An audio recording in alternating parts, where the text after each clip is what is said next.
ନିର୍ବାଚନ ଋତୁଟିଏ।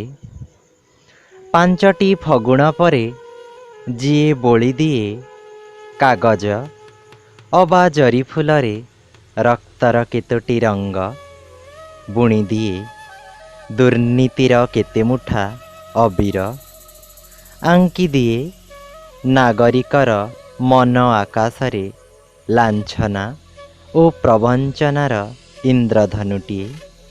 ଆସନ୍ତୁ ଶୁଣିବା ସେଇଭଳି ରାଜନୀତିର ରକ୍ତାକ୍ତ ପ୍ରବାହରେ ଉଦ୍ବେଳିତ ତରଙ୍ଗଟିଏ, କବିତାଟିଏ ନିର୍ବାଚନ ନଈ।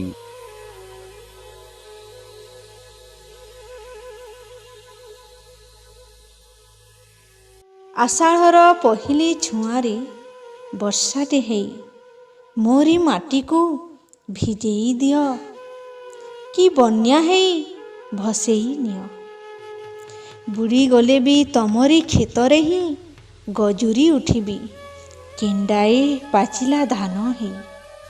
ତମେ ଖାଲି 1 ଟଙ୍କିଆ ଚାଉଳକୁ 20 ଟଙ୍କାରେ ବିକିଦେଲା ପରି ମୋତେ କୋଉ ହାଟରେ ବିକି ନଦେଲେ ହେଲା।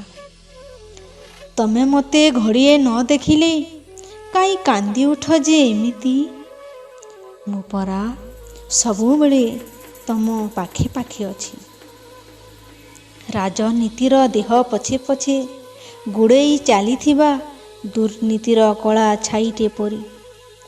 ତମରି ନୀଳ ଆଖିରେ ମୁଁ ଖାଲି କଳା ଛାତିକୁ ଧଳା କୁର୍ତ୍ତା ତଳେ ଘୋଡ଼େଇ ରଖିଥିବା ନେତାଟିଏ ପରି ନ ଦିଶିଲେ ହେଲା।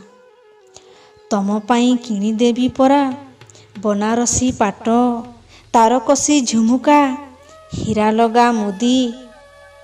ମିଥ୍ୟା ଆଶ୍ୱାସନା ହଉ କି ବୃଥା ସାନ୍ତ୍ୱନା, ଆଉ ବି ହଉ ପଛେ କୁହୁଡ଼ି ପହଁରା ପ୍ରତିଶ୍ରୁତି, ସେଥିରେ ନିର୍ବାଚନ ନଈର ଲହଡ଼ାଟେ ପରି ତମେ ଖାଲି ଭାସି ନ ଗଲେ ହେଲା, ଖାଲି ଭାସି ନ ଗଲେ ହେଲା।